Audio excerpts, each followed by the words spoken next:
Be confident, be bold, be authentic, but don't forget to take action. This is Ordinary to Badass, where our stories empower women to step into the spotlight of their own lives and pursue what they're truly passionate about. It's time to step into the arena and become more than just extraordinary. It's time to become a badass with your host, Marie Sonneman.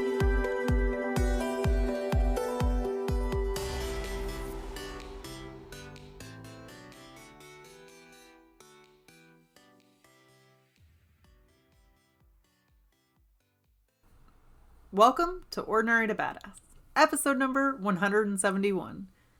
In this episode, I'm going to be sharing 4 things that I'm absolutely digging this year, and I can't wait for you to tune in to hear about them. I think it's important to look at the things that worked in the past year, to look at the things that didn't work, to figure out what you want to move forward with in the next year, the things you want to keep doing or the things you want to stop doing. In this episode, I'm not talking about the things that I want to stop doing necessarily. I'm talking about the things that I'm digging. I might not have expected for them to be so cool or so beneficial, but they were absolutely helpful in my life.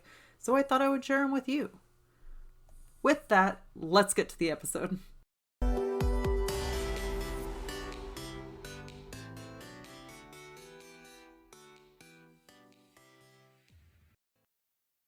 Welcome to Ordinary to Badass. Whether you're ordinary or badass, I'm so glad you're here. Today, I'm going to share 4 things that I'm digging this year. And I can't wait to talk about it. It's been a crazy year, I think, for everybody. But I've kind of reflected on what things I'm liking this year. What things I want to continue for next year. 4 things that I am digging that really were new to this year are meditation, testing out, self-care.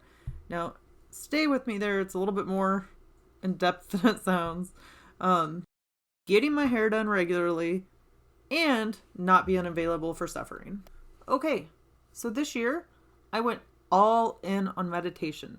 Now, I've meditated for many of years, but really it was like a 5-minute ordeal, maybe 10 minutes. If I did 10 minutes, it would be 5 minutes of visualization and then 5 minutes of silence or trying to be silent. Not sure that I'm great at, cutting out the chatter in my head, but it was a work in progress. And I wasn't doing it as regularly as I would like to. Well, last year, this year, not surprisingly, with COVID and everything going on, I felt a lot of stress. With that stress came a lot of anxiety, and it just got to a point like, okay, something has got to give here. And then also my back, I had horrible back pain and a slipped disc and all sorts of things. And I was thinking, I am hurting. I am going down the wrong path here. I don't want to be in pain all my life. I don't want to be, anxious or depressed or stressed out. I don't want to be any of those things. And I felt like I was, especially anxiety, had just a ton of anxiety. And so I knew that this year I had to make a change. So I had actually signed up for a meditation course, like a week-long silent retreat, which I was terrified about, absolutely terrified. And to my shock, it was canceled, right? Because of COVID. So I didn't get to do it. But I was still all in on the meditation part. So I made that a priority this year. And I think that it's really helped. I think it's helped a lot. I don't have the same back pain that I had a year ago. Last December, I got a cortisone shot and it was only supposed to last 6 months, but here we are a year later and I still haven't had to get an updated shot. So I think that's saying something, probably to do with meditation, kind of getting rid of some of that stress. And also, I'm sure eating habits have changed a bit. So maybe the two of those things together, I don't know. But I am such a fan of meditation. I'm still such a newbie and have so far to go. But if you're feeling stressed out, if you're feeling anxious and you're in pain, then, meditation is something to look at. I would recommend it for everybody.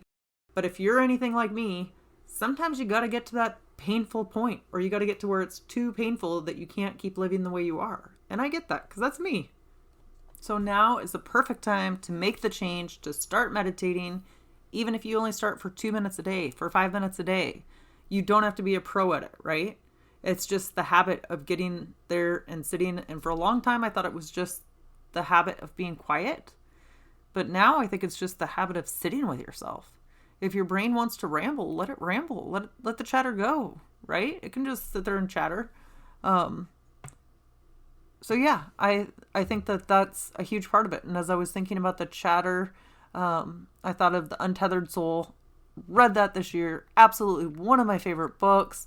I wish I had read it so long ago.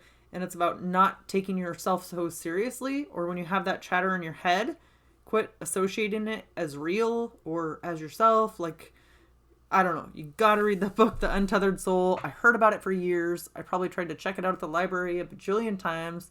And until this year, it didn't sink in. Maybe it was just the right timing. But I absolutely love that book. And another book that I would recommend is Joe Dispenza. It's Breaking the Habit of Being Yourself. And I'm not going to do any justice here explaining it. It really is about your body and like the science that backs all of this energy that you have in your body and how you can make things happen. And again, I'm not a science girl, not going to do any justice to this book. But it was amazing that I loved it, and I'm not a science girl, right? So definitely check out Joe Dispenza, Breaking the Habit of Being Yourself. It's like we get in the same habit day in and day out. 90% of what you did yesterday or you thought yesterday, you will think today, and your body starts to recognize it. It starts to feel emotions based on what you thought. And then you come to believe that's going to be the same thing that's true for you today. So absolutely, I would recommend that book without hesitation. It was so good. I read it around Christmas time and New Year's. It went into the New Year's to this year, last year and this year, and just absolutely loved it. It's going to be one of those that I think I didn't even scrape the surface of. I'm going to have to read it another 5 times, but really good. I would recommend it. Somebody else that I would recommend is Kyle Cease. Now, Kyle used to be a comedian. That said, he's still super funny, but he switched from doing comedy to doing like meditation, self-help type work, and he does have a comedic spin on the whole thing to make it light and fun, but he's so good at what he does, and he has like an absolute everything pass, and I'm in it. It's only like $29 a month, and you know, one day a week you do meditation, and another day you do breath work, and there's also just like different meetings you can have or different live things with Kyle. It is so good. I can't recommend it enough. It's a different way of looking at things, right? A different way to process and to deal with stress, and really about listening to yourself and going inside and getting in touch with who you are, even if it's opposite of everything that you've been learning from other people. So good. I would absolutely recommend Kyle Cease. All right. Second thing that I'm loving this year is testing in regards to self-care. Now, it's not necessarily self-care like, oh, go to a spa day or go get your hair done. There's nothing wrong with those kind of self-care, but the kind of testing I was doing was mostly related to my health. And I have been doing health coach training this year. I'm a couple months away, maybe 2-3 months away from being a fully certified health coach. Right now, I'm certified to coach people. Like at the 6-month mark, they do that. But I'm almost fully there, super excited to be finishing a year. But I dove in all in on my health this year because I have so much to learn, and I still have so much to learn and so far to go. But that health coach training really helped me to start testing with my self-care regards to my health. Trying to eat different ways or eat different foods that I wouldn't normally eat or even try. And just trying to do different things and see how my body feels. Kind of more of an experiment. Not necessarily to lose weight, although I would like to lose weight too. But like, okay, when I do this, how does it change things? Is there a difference I feel? So an example is I went 30 days without caffeine, sugar, or alcohol. And honestly, I thought the caffeine was going to be the hardest of them all. And it wasn't. Guess what? I'm still caffeine free, which is insane, right? Because it's been 3 or 4 months at this point and I haven't had any caffeine. Now, I can't sit here and tell you that I felt a world of difference. Probably the first week without caffeine, I felt sleepy and just wanted to take a nap. And I can't tell you that I feel 10 times better or anything has drastically changed. Oh, caveat, I am having decaf. I know there's still a slight bit of caffeine in the decaf coffee, but I wasn't willing to give that up. So if I have 5% of the regular coffee in my decaf, okay, so be it. I'm over it. I'm ready for it. But here's the thing. So I switched to decaf, and other than there's not a lot of options for decaf, I didn't notice a difference. I really didn't notice much of a difference at all, like for the good or the bad. So I had to switch to Folgers coffee and pack it in the Keurig. You know, those little Keurig cups that are reusable and you can pack in the coffee grounds. So yeah, I'm going old school. I'm going generic. It's just that the Folgers coffee, that was the best tasting coffee I found for decaf. But I also like dark coffee. So finding dark coffee in pods, like pre-made pods, wasn't easy. So yes, I'm using Folgers. And when I go to Starbucks, seamless. I can't tell a difference, right? Between the regular coffee or the decaf at Starbucks, I can't tell a difference. And there's been another coffee shop or two that I've tried with decaf. I don't taste a difference in their coffee. So not a huge difference, maybe a little bit more work when I'm going to use the Keurig, which is more often than not, right? And so, yeah, it takes a little bit more work to pack it and to clean the cup out or whatever. But overall, not much of a change. And the reason why I stuck with it was because I didn't notice much of a change between caffeine or no caffeine. I didn't really miss the caffeine, seeing as I didn't notice a change. So I was like, okay, then why am I going to go back to the caffeine? That wouldn't make sense. So I just gave it up. I just simply stopped having it. And do I miss caffeine? No, not at all. Not anything. And if I have to do a little bit extra work, it's worth it, right? Because there are benefits to not having caffeine. So sometimes the things we think are going to be the hardest to give up are actually the easiest. Or we let our brain throw us off track. Kind of like if you give up sugar and then you're like, you know, that first day back and you try something. Like I tried these brownies that I used to love and I was like, this does not taste good. It really did not. But then, you know, you try to force yourself. You're like, oh, it's got to taste good. I used to love this so much. We do that with things, whether it's coffee, whether it's some type of sugar or whatever your fix is. We convince ourselves that it's got to be amazing because it used to be amazing. But anyway, I digress, right? I got off track there. But don't be afraid to test, to see what you like and what you don't like.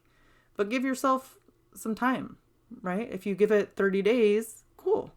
Give it longer, sure. But if you give it 5 days, that might not be enough time. Because during that time, like I said, when I got off caffeine, then I was feeling tired. So I felt a little bit of a lag. But day 5 is way different than day 10 or day 15. So give your body some time to adjust, to get rid of the old chemicals that were in your body. But instead of a diet, we focus so much on diets and restriction and lack. But instead of that, maybe just consider yourself like an experimenter. Start experimenting with things, testing with things, see what works for you, see what doesn't work for you, what feels good to your body, what feels bad for your body. Just start noticing those things and do little experiments or tests as opposed to diets. I'm more along those lines these days as opposed to sticking with a strict diet. As it relates to food and health, somebody else that I'm totally digging right now is Geneen Roth. She wrote a book called Women, Food, and God. I absolutely love that book. Definitely gonna be a book that I reread over and over again. So good. But she has a different way of talking about food, a way that I haven't really heard before. And I really love what she has to say. And it's all about like eating food that feels good to you and not abandoning yourself for sugar or other unhealthy things. Because really it's so easy to forget about ourselves and just delve into sugar or whatever your craving is, the thing that you like, the fattening food that you like to eat. Usually most of us have them, right? Something that we're like addicted to that's like, oh, that's my thing. Well, quit abandoning yourself. You're giving up on yourself for that sugar, for that food. This is something that I'm still very much learning. I'm still in the throes of it, so I'm not preaching to you. But I just really like the way Janine Roth speaks to these things. I just attended a webinar thing she had this weekend. Super good. So definitely check out Janine Roth, Women, Food, and God. So good. Great takeaways. And again, it was something I read and I was like, where have you been all my life? When I've been doing all these diets and had all this like shame and hate over myself for food. But she just has a completely different way of looking at it. So yeah, check her out. All right. The third thing that I've been loving doing this year is getting my hair done regularly. Now, again, I just experienced this, if I'm going to be honest. I am horrible at getting my hair done. I'm horrible at going to doctor's appointments, maybe making these times to do these certain things for myself. I am bad at. Now, I know a lot of people don't like going to the doctor, but I just don't go, right? So recently, I went and got my hair done probably like 10 weeks ago. I don't know, 8 weeks ago. And before I left the salon, guess what I did? I made an appointment for the next time. So amazing. That's probably the first time I've done that, especially for my hair, because I usually put it out, and then it ends up being 6 months till I go. So I have some grow out. If you've ever seen Romeo and Michelle's high school reunion, that's me. Like how, I can't remember if it's Romeo or Michelle. It's, the girl from Friends, Phoebe from Friends. She is on Romeo and Michelle's high school reunion. She's like, oh, blonde hair with dark roots looks really good on you. So that's me. Blonde hair, dark roots. So yeah, making your appointment before you leave was super helpful. I just went like in this past weekend and it felt so great because my hair wasn't overly grown out, and then it was just like a seamless process and felt good getting it done. So guess what I did before I left this time? Oh yeah, I made my appointment for next time because it just felt good. So I think this is going to be my way of caring for myself going forward. Before I leave a doctor's appointment of any kind, I'm just going to make an appointment for the next time. That's what's easiest for me. Sorry if you heard the pitter patter of my dog's paws, but he seems to not want to sit down. He just keeps moving around, and that seems to happen when I'm podcasting. But okay, there's a certain stress that it cuts out for me if I just make the appointment for next time. So even if it's going to the dentist, say you're going to wait 6 months for a cleaning. Well, I'm going to start just making that appointment now, right? Because I've learned over this past year that when I don't do that, I never go. And I went to the dentist and it had been like 4 or 5 years. Like time flies, right? I didn't realize it had been that long. But if I don't make an appointment for the next time, I just won't ever go. That's just my personality for any type of doctor, dentist, anything. Even getting my hair done. Even something cool like getting my hair done, right? Something that feels good. It's like I have to make the appointments before I leave. Otherwise, it just won't happen. I just won't squeeze it in, or it will be way past time. So I'm digging that. That's what I'm going to start doing from here on out, is making my doctor's appointments, making my hair appointment before I leave. So then I already have it pre-scheduled in. Heck, maybe I might even start doing that with my pedicures, right? Because if I don't make the appointment, then I don't end up going. But it always feels good once I'm there. So how can you apply that to your life? What can you schedule in for your life? Like something that you love doing but forget to do? How can you schedule it now? And then before you leave, can you schedule the next one? Okay, the fourth and final thing that I'm loving doing is not being available for suffering. This is actually my favorite thing, and I believe I've talked about it on the podcast before, but it's so good. I heard this from Allison Bird, and that's Allison with a Y and Bird with a Y. And oh gosh, she's just so great. And it has changed so much for me not being available for suffering. There's so much in our daily life that we get wrapped up in, and we just we give our power away. We let other people have control over our emotions.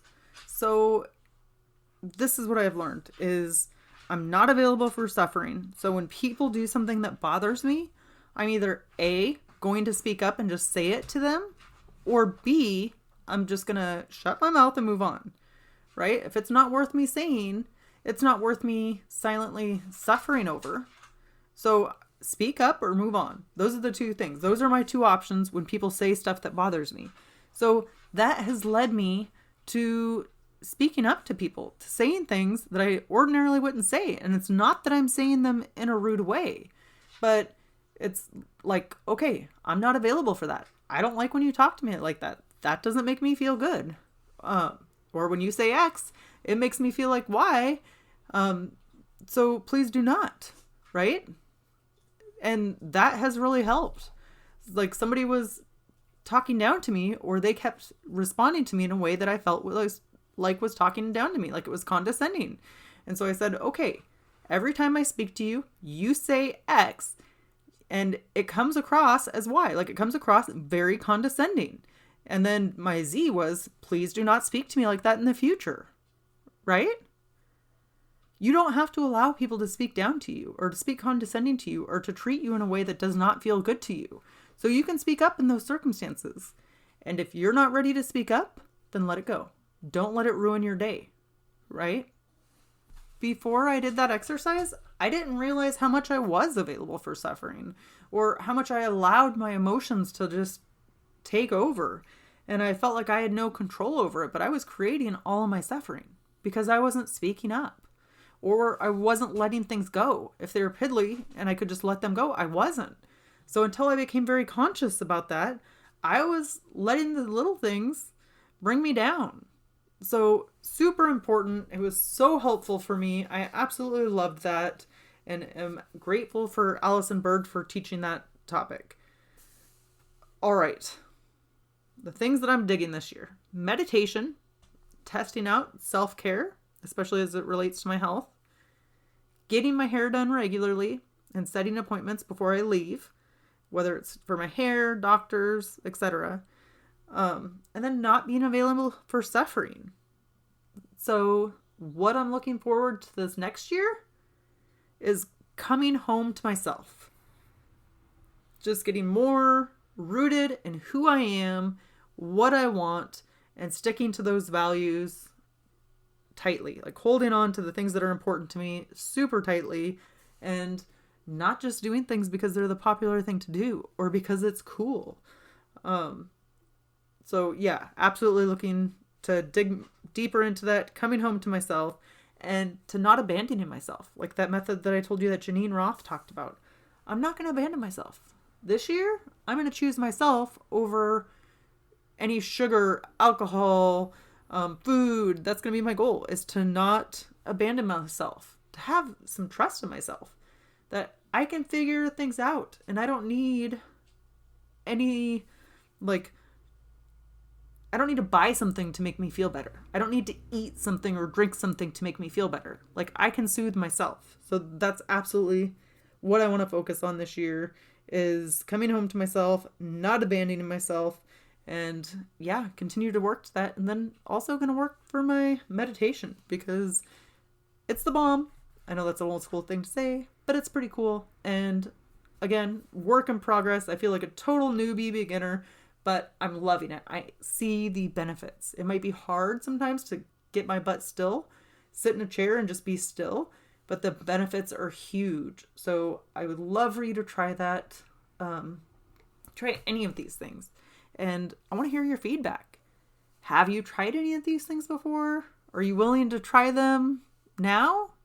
Or maybe, after the holidays. I know it's kind of crazy time, but I still believe like if you tried meditation for a couple minutes in the morning, even during Christmas time or the holidays, whatever the holidays you're celebrating right now, I think that you'll see the benefits of just, sinking in a little bit into sitting with yourself. It's so powerful. Or along that lines too, you could just journal, right? When you wake up in the morning, just journal whatever thoughts come to your head. It's morning pages like Julia Cameron talks about. I think that's super important. All right. Wrapping up here, but if any of this resonated with you or if you're going to try any of this, hit me up on Instagram. My handle is @ordinary to badass. I want to hear from you. With that, we'll end our show. To all the badass women out there staying in the arena, wherever you are, whatever you're doing, own it and get after it.